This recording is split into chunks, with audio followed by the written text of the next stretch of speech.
"What are you doing out here, buddy?" A harsh, short voice cut through the quiet morning outside Franklin County Courthouse. The black man standing on the granite steps looked up from his phone. "Is there an issue, officer?" "Yeah," the young officer replied. "Sounds like drug talk. Just one sentence, just one speculation." And in his mind, everything was decided. The man was wearing a simple blazer, no tie, no name tag. He was pacing back and forth, speaking softly into his phone. "We're taking them down. By noon, we'll have them all." To the person on the other end of the line, it was a federal operational plan. To the rookie cop, it was drug code. He didn't ask. He didn't verify. He didn't consider. During those 90 days in the uniform, he learned something more important than any process. Trust your instincts. And that instinct just said, "This man is a criminal." The police officer stepped out of the patrol car. The body cam automatically activated. The wide-angle lens captured the courthouse in the background, the centuries-old limestone pillars, and the black man standing right in the center of the frame. "Step away from the building. Ain Tara Len." The man looked straight at him, calm, no panic, no running away. "I work here. Work here doing what?" The police officer's voice became sharper. The man replied slowly and clearly, "I'm the district attorney." A smirk appeared. "Yeah, right. And I'm the mayor." There was no realization. There was no hesitation. Just a young police officer, with 90 days of experience, believing he had just exposed a liar right in court. He didn't know that this man had been climbing those steps for 18 years. He didn't know that in just 15 minutes, right here, he would stand before dozens of cameras to announce the biggest drug bust in the county's history. He had no idea that the phone call was being recorded live by the FBI. The young police officer's career would last exactly 93 days, and it would all end right on the threshold of justice. Franklin County Courthouse has stood there for 140 years. The towering limestone columns supporting the facade serve as a silent reminder that the law is not made to be arbitrary. The granite steps below have worn down over time, not from rain and wind, but from generations of people who have walked upon them seeking a judgment. The lawyer stepped up with a heavy briefcase. The defendant walked up with trembling hands. The victim's family stood silently at the bottom of the steps, awaiting an answer. This place has witnessed life-changing verdicts, trials that garnered statewide attention, decisions that shaped Franklin County's reputation for over a century. And that morning, what should have been the safest place for the law became the stage for one of the most egregious mistakes made by those entrusted with protecting it. The black man standing on the steps was no stranger, at least not to anyone who had ever worked in this building. He climbed these steps as a young lawyer, carrying the files of clients who couldn't afford to hire anyone else. Back then, he stood on the weakest side of the system, defending people whom society had already condemned. Then he returned, many years later, as a federal prosecutor, no longer defending, but prosecuting major drug cases, criminal organizations that seemed untouchable, sentences that forced the entire city to re-examine what it had overlooked. And then, the history of Franklin County changed. For the first time in 140 years, a black man was elected district attorney, not because of symbolism, not because of slogans, but because of an undeniable work record. But on that Tuesday morning, all titles, all years, all sentences ceased to exist in the eyes of the young police officer standing just a few steps away from him. To him, this wasn't a prosecutor, not a representative of the law, not the owner of this very building. He was just a black man, in the wrong place, saying the wrong things, at the wrong time, and for a brief moment, right on the very pedestals where justice had stood for 140 years, the law was misinterpreted by the very person entrusted with enforcing it. Lawrence Crawford was no random figure appearing on the courthouse steps that morning. He spent 18 years of his life entering and leaving this very building, not as an observer, but as someone making decisions that could change the fate of others. Harvard Law School, top 5% of the class. After graduating, Crawford didn't take the safe path. He didn't go to work for large law firms or chase lucrative contracts. He began his career as a public defender, standing up for those who couldn't afford lawyers, people who were viewed with suspicion by the system. For years, he stood before juries to speak on behalf of the weakest voices. He learned how to remain calm under pressure, how not to react to provocation, and how to let the truth speak for itself. 9 years later, Crawford moved to the U.S. Attorney's Office. The role changed. The responsibilities increased. He prosecuted over 200 felony cases, including the largest drug case in the state's history at the time. Seemingly impenetrable networks crumbled one by one under the files he built with patience, precision, and uncompromising determination. But what made Crawford most famous wasn't the number of cases he handled, but the types of people he was willing to prosecute. In the 2 years leading up to that fateful morning, 3 Franklin County police officers had been brought to trial and sentenced to prison.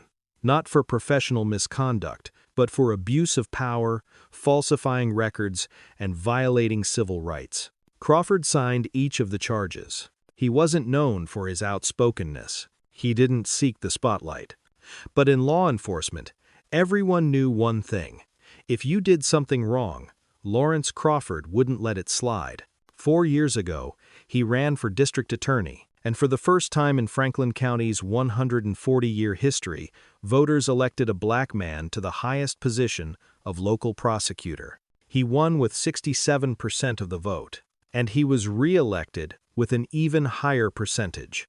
That morning, Crawford wasn't wearing a suit. His formal attire was hanging in his office on the 3rd floor. He arrived early, as was his habit, to prepare for a long day. In 15 minutes, he will stand before the press, right here on these steps, to announce the largest drug bust in Franklin County history. But right now, in this rare moment of calm before the media storm, he's just a man standing outside the courthouse, taking phone calls, preparing for his work.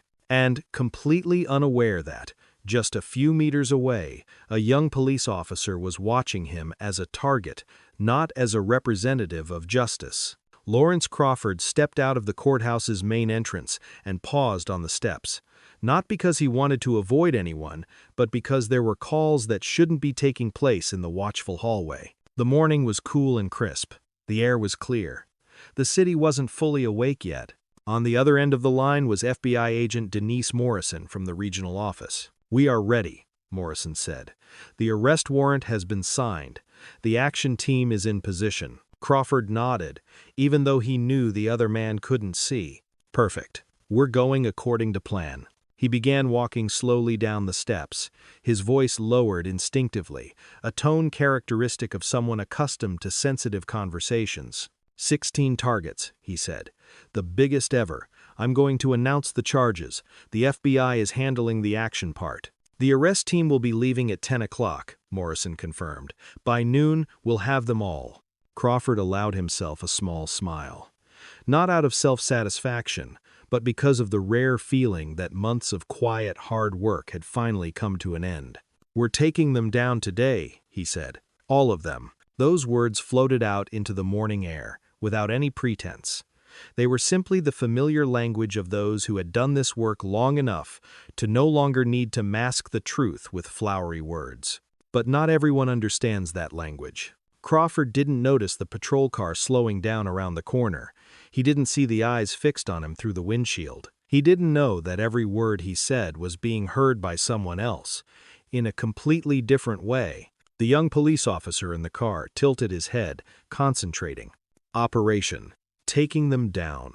We'll have them all." In his mind, those words didn't belong to a federal investigation. They belonged to the drug cases he'd studied in academy, training tapes, hypothetical scenarios. He didn't know that the man on the other end was the head of those prosecutions. He didn't know that the call was being recorded live on the federal system. He didn't know that in just a few minutes, the FBI would be moving across the city on orders issued from that very call. He only knew one thing. A black man was saying the wrong words in a suspicious place. And in his world, that was enough. The patrol car's lights were on softly. The door opened. "The call continues. The plan is still on track." But in just a few seconds, two completely different realities will collide, right on the threshold of justice. The patrol car door swung open with a dry click. The young officer stepped down, adjusted his belt, where his gun, spray can, and handcuffs hung silently, as if waiting their turn. The moment his feet touched the ground, the Axon body cam automatically activated. The wide-angle lens captured everything in front of him: the courthouse steps, the limestone pillars, and the black man still on the phone. Marshall observed for a few seconds, the way the other man paced back and forth, the way he held the phone to his ear, the way his voice was deep and steady, no panic, no rush. In Marshall's mind, it wasn't calmness. It was the confidence of someone who thought they were unnoticed. He quickened his pace, deliberately creating a power distance from the start. No greetings, no introductions, only commands. Step away from the building. Crawford stopped. He turned his head, still holding the phone in his hand. "Hold on," he said into the phone. "I've got a local unit approaching me." On the other end of the line, Denise Morrison was silent. She didn't hang up. She listened. "I work here," Crawford said, gesturing toward the police officer. Marshall tilted his head, his gaze quickly sweeping from the simple blazer with its open collar to the hand that wore no rings and carried no briefcase. "Work here doing what?" His voice wasn't high, but it was sharp, a voice accustomed to being followed. "I'm the district attorney, Crawford Dapp." At that moment, everything should have stopped. There should have been a 1-second check, a question, a verification call. But instead, Marshall laughed. "Yeah, right. And I'm the mayor." Crawford looked straight at him, not angry, not raising his voice. "Lawrence Crawford, district attorney of Franklin County. My office is on the 3rd floor of this building." Marshall took another step forward. The distance narrowed. The body cam clearly captured the faces of both men. Funny, Antanoi. Because drug dealers love to claim they're somebody important. Crawford took a deep breath. 18 years in the courtroom had taught him that an emotional reaction only made things worse. "Officer," he said slowly, "I'm here for a press conference. In 15 minutes. Marshall shook his head. "I know what I'm seeing. Anta Dapp. And I know what that phone call meant." On the other end of the line, Denise Morrison could hear every word clearly. The call was still on. The time, the voice, the content, everything was being recorded. Marshall reached for the radio, his eyes fixed on Crawford. "Let me see some ID before this gets worse." "Crawford Zutwintuthe. It's in my office. 3rd floor. I'll walk with you. You're not going anywhere." At that moment, there was no longer a misunderstanding. There was no longer any doubt. It was a moment when a young police officer chose to trust his prejudices over the truth right in front of him. And from that moment on, every subsequent action cannot be reversed. Marshall didn't back down. On the contrary, he moved closer, close enough for his voice to become overbearing. "That call," he said, "the operation, taking them down, will have them all. I know what those lines mean." Crawford looked him straight in the eye. "You're guessing," he replied. Instead of asking, "Don't try to be smart," Marshall interrupted. "I've been trained in these things." On the other end of the line, Denise Morrison was no longer silent. "Mr. Crawford." Her voice boomed through the speakerphone, loud enough for both of them to hear. "Is everything all right? Who is that with you?" Marshall spun around to the phone. "Who's that?" he snarled. "Your supplier? Your runner?" "That's Agent Denise Morrison," Crawford replied. "The FBI. We're working together on an operation that I'll announce this morning." Marshall laughed. He didn't hide it. "FBI? Sure." That laughter was captured by body cam. That laughter was also recorded by the federal system. "Officer," Crawford said, his voice still even, "I need your identification number." "You don't need anything," Marshall replied, "except for putting the phone down and showing ID." "My identity has been confirmed," Crawford said. "I explained why I was here. I requested verification." Marshall reached out and touched the handcuffs. "You're not cooperating." "No," Crawford replied. "I'm cooperating within the framework of the law. You're not." Marshall's jaw tightened. That was the moment everything changed. He turned around and pressed the button on the walkie-talkie attached to his shoulder. "Dispatch, this is Marshall," he said. I need assistance at the courthouse steps. There's a suspicious individual, suspected of drug activity. The individual is uncooperative and becoming aggressive." Crawford heard every word, and he knew exactly what had just happened. "You lied to the operator," Crawford said slowly. "I wasn't aggressive. I wasn't refusing to cooperate." Marshall turned around, his eyes cold. "Keep talking." On the other end of the line, Denise Morrison didn't miss a single word. The call was still on. The time, the content, the tone, everything was being stamped with federal time. High above, the courthouse security cameras continued to film. Faces began to appear in the glass panes. Early arriving lawyers, court staff, people who knew exactly who the man standing below was. Marshall removed the handcuffs from his belt. The metal clinked softly in the morning air. "You're obstructing an investigation," he said, "and I'm not going to let this go any further." Crawford looked down at the handcuffs, then back at Marshall. "You've let it go too far." But Marshall didn't listen, or didn't want to listen. And in that moment, right in front of the courtroom, amidst rolling cameras, with an FBI call being recorded, a young police officer was about to make a decision that would ruin his entire life. The handcuffs rested comfortably in Marshall's hand. The cold metal reflected the morning sunlight, gleaming in the body cam's frame.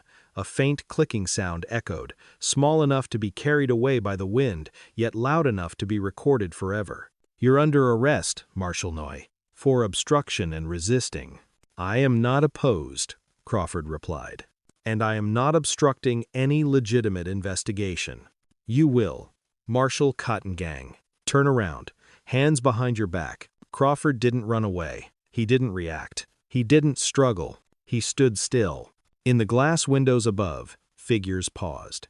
Lawyers had just entered the courtroom. Clerks carried filing cabinets. A paralegal held up his phone, filming through the glass.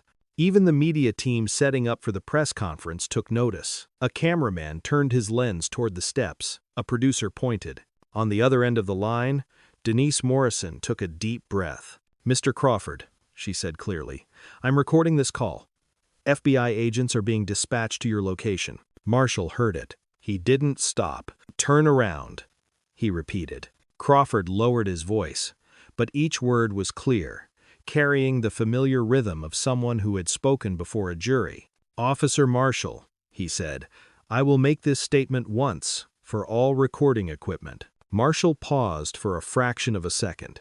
Bodycam captured that brief hesitation. "I am Lawrence Crawford, the elected district attorney of Franklin County. I have served in the legal profession for 18 years. I am not opposing. I am not obstructing. I am standing on public property, outside of my workplace." He held up the phone slightly. "The woman on this call is FBI agent Denise Morrison. This call is being recorded and stored in a federal system." At that moment, Marshall could have stopped, but he didn't do that. "Nice speech," he said. Then he reached out and grabbed Crawford's wrist. Crawford offered no resistance. He allowed his hands to be pulled behind his back. This passive cooperation was the clearest indication that what followed was Marshall's choice. Click. The first handcuff closed around Crawford's wrist. That sound was clearly audible on the body camera, on the security camera, in the video footage taken on mobile phones from inside the courthouse. A moment the whole city will watch again and again. Marshall reached for the second handcuff. Upstairs, the glass doors were packed with people, their faces showing disbelief.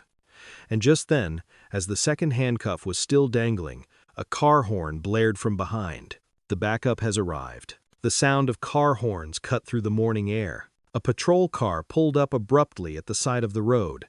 The door swung open. A man stepped out, his gait quick but unhurried, his eyes scanning the scene in a single breath. Detective Marcus Webb, 15 years in the force, criminal investigations team. He took 3 steps, then stopped completely.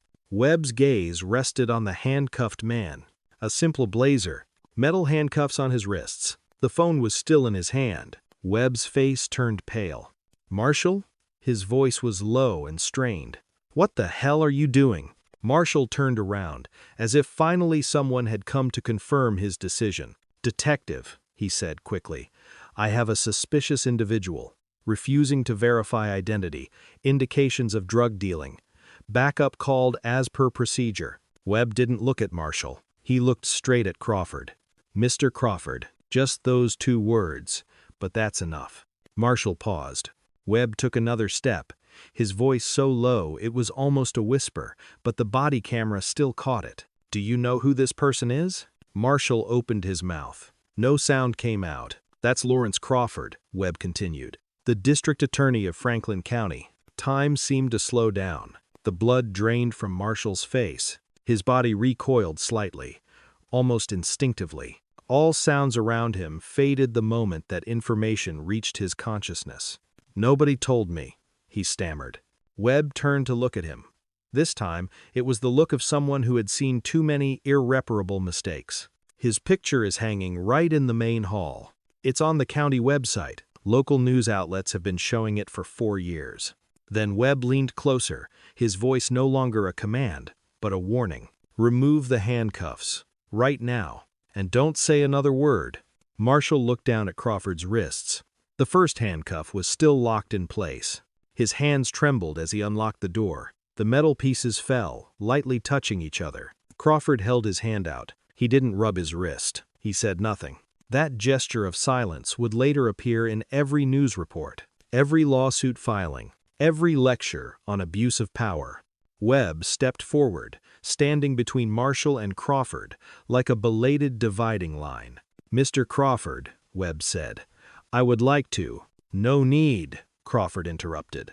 "Save those words for the report." He looked directly at Marshall, not angry, not sarcastic. It was simply the gaze of someone who had just witnessed the entire system reveal a fatal flaw. "I want his body cam sealed, the call center recordings extracted, and his direct supervisor to be in my office within an hour." Webb nodded. "Yes, sir." Crawford held up his phone. "Denise," he said calmly, "did you hear everything?" Agent Morrison's voice rang out, clear and emotionless. "Every word. Agents are 2 minutes out." "Tell them to stand down," Crawford replied. "I'll handle this locally." He hung up the phone. Then he turned and walked towards the main entrance of the courthouse. The people standing in the hall automatically parted ways. No one said a word. Behind him, on the sidewalk, Kevin Marshall stood motionless, as if frozen. No more badges in mind. No more power. Only a moment of belated realization. It's all over. The courthouse doors closed behind Lawrence Crawford. The sound was faint, yet distinct. Outside, the morning continued. Inside, an earthquake had just begun.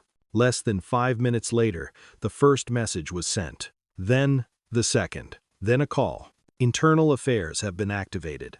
Kevin Marshall's body cam footage was marked for emergency preservation. The call center recording was locked. Court security camera footage, from 3 angles, was extracted.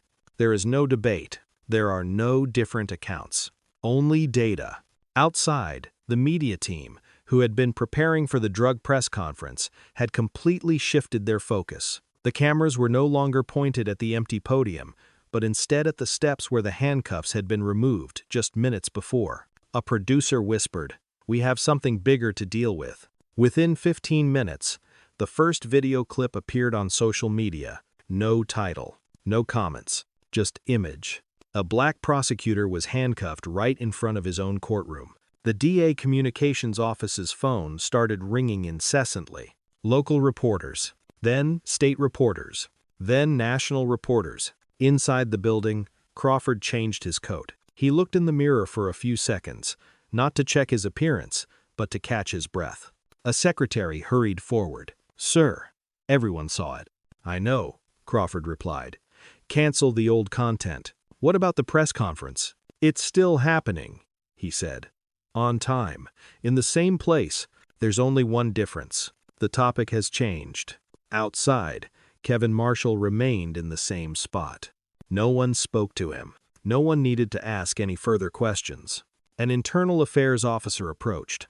"Officer Marshall, you are required to surrender your weapon and come with us." Marshall nodded mechanically. He took off his gun. He took off his radio. He took off his badge.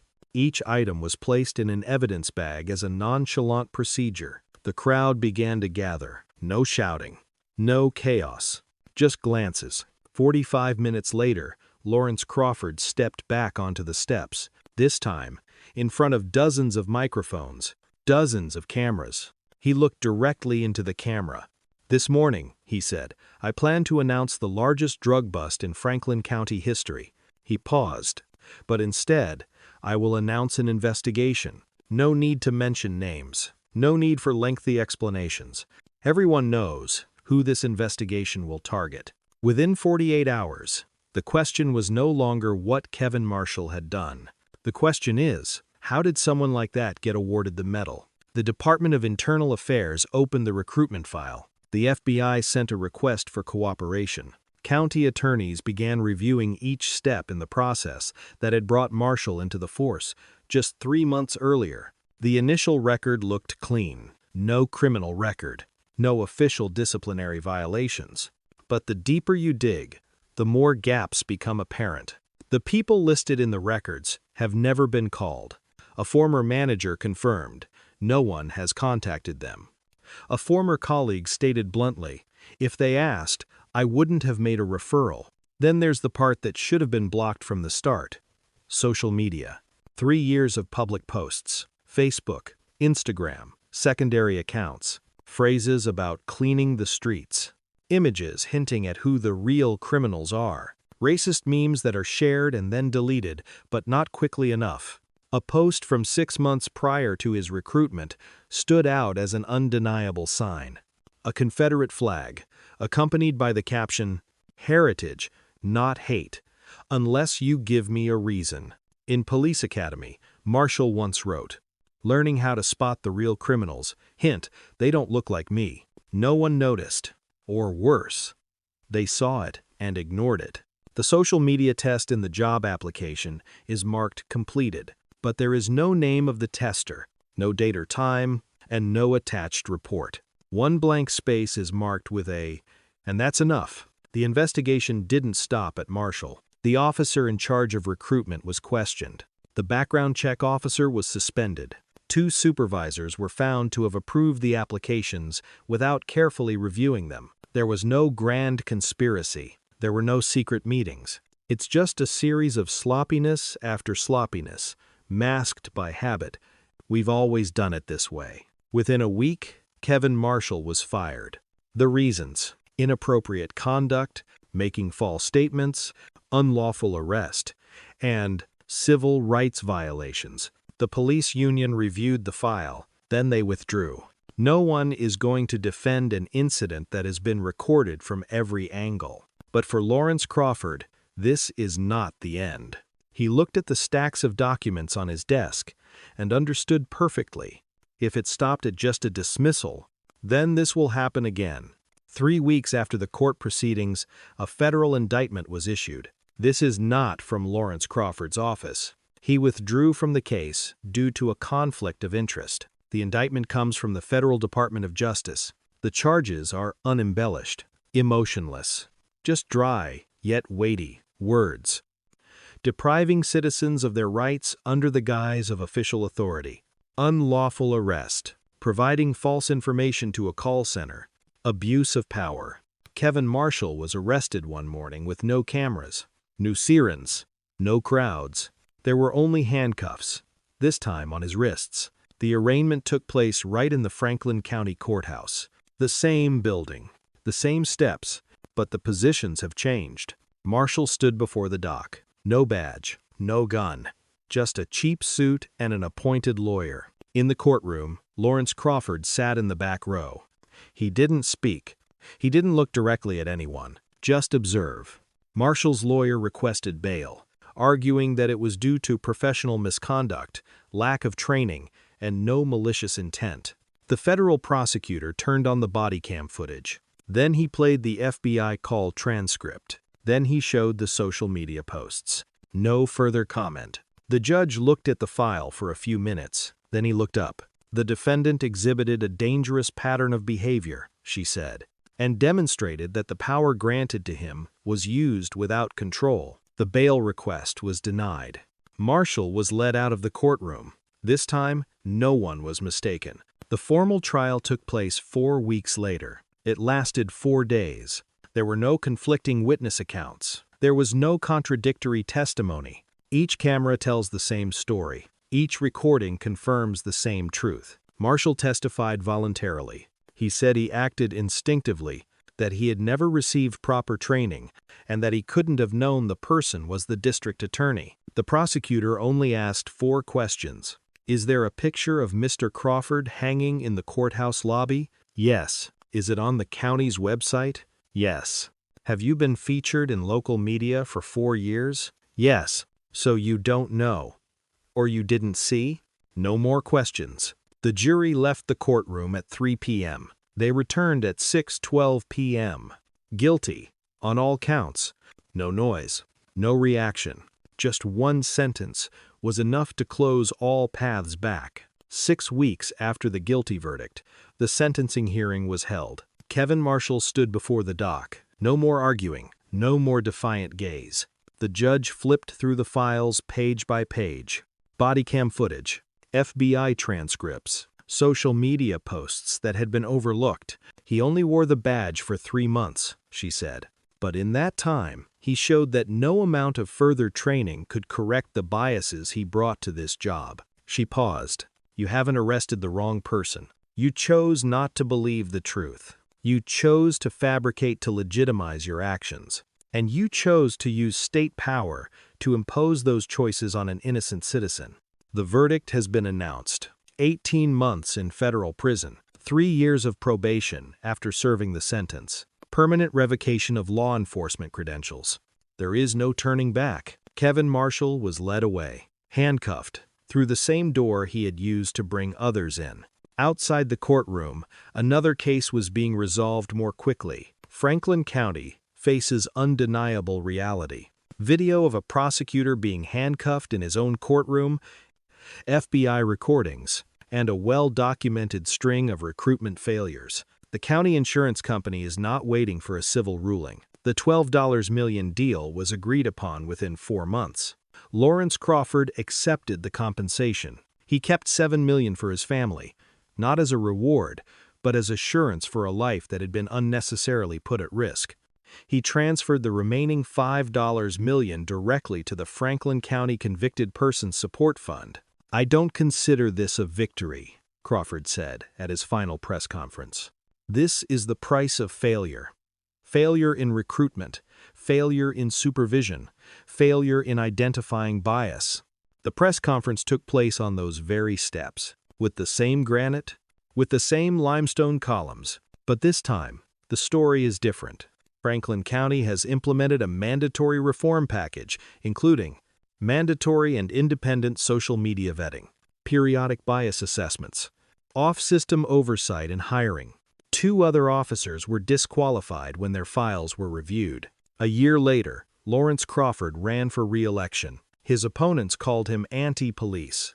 The voters disagree. He won with 78% of the vote, the highest percentage in the county's history. Kevin Marshall was released from a federal prison. His criminal record closed all the career doors that had once been open for him. He currently works at a distribution warehouse more than 60 miles from Franklin County. No badges, no power. Lawrence Crawford still arrives at court early every morning. He still walks up the same steps. He still takes phone calls outdoors when the weather permits. There's only a minor change. Before stepping outside, he pinned his district attorney badge to his lapel, not to prove who I am, but to remind the system, never guess when you can verify.